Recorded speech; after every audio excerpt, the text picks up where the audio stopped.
And now we have the men's final about to get underway with 8 competitors fighting for the championship.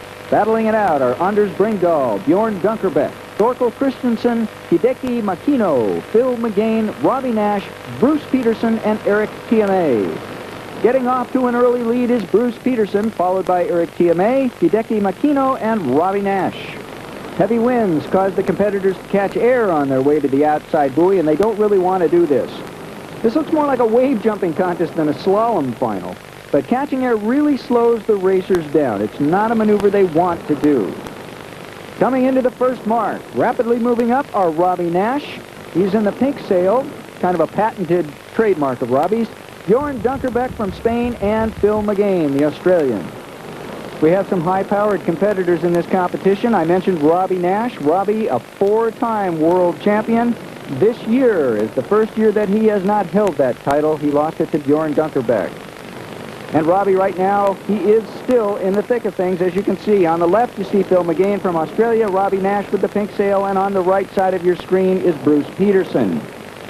From this angle, the pack looks pretty tight as they sail upwind to get in position for that jibe around the inside mark.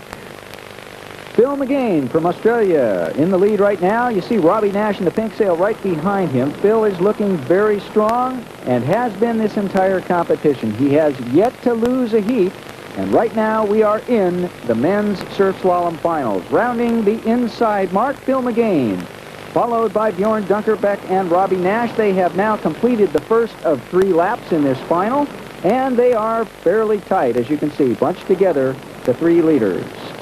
As they head out, Phil McGain is determined to pull ahead, but both Dunkerbeck and Naish are using different strategies to maintain their tail on McGain.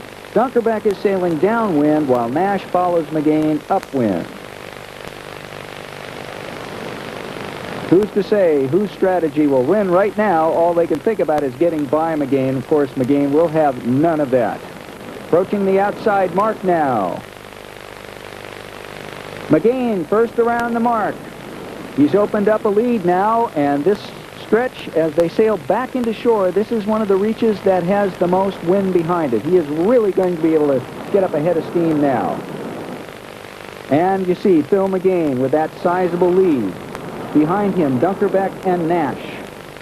Out of the picture right now, but breathing down his neck, you can be sure he looks back to check it. And there's Dunkerbeck. He has caught himself a gust now and is really starting to gain on McGain. They're coming to the inside mark. They round the inside mark. McGain is still ahead. Dunkerbeck driving right behind him. He can practically see the water on the back of his neck. And there they go, back out to the outside buoy again, and it looks like McGain is going to open up another lead.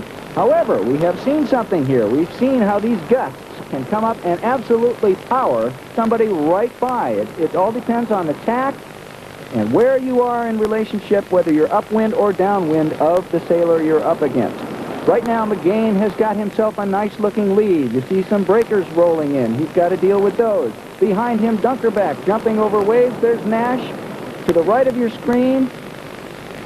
All 3 of these guys, excellent sailors. McGain first around the mark, and now he is going into the second half of lap 3. Dunkerbeck trying to make up that ground. Naish trying to catch up to those 2.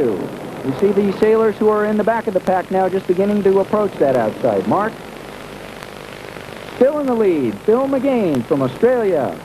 He's 25 years old, and he finished 4th in the 1988 PBA World Tour, and he is just about ready to finish first in this men's surf slalom final. Heading in now to the finish line, Phil McGain from Australia. But look at this. This is Björn Dunkerbeck, just like he did on the last lap, and they're neck and neck now. He's got a gust, and they are battling for the finish. Phil McGain out in front, it looks like, right at the finish line. Björn Dunkerbeck nosing out Phil McGain. Let's look at that again. There you can see McGain's trying to catch up, and just at the last second, Björn Dunkerbeck noses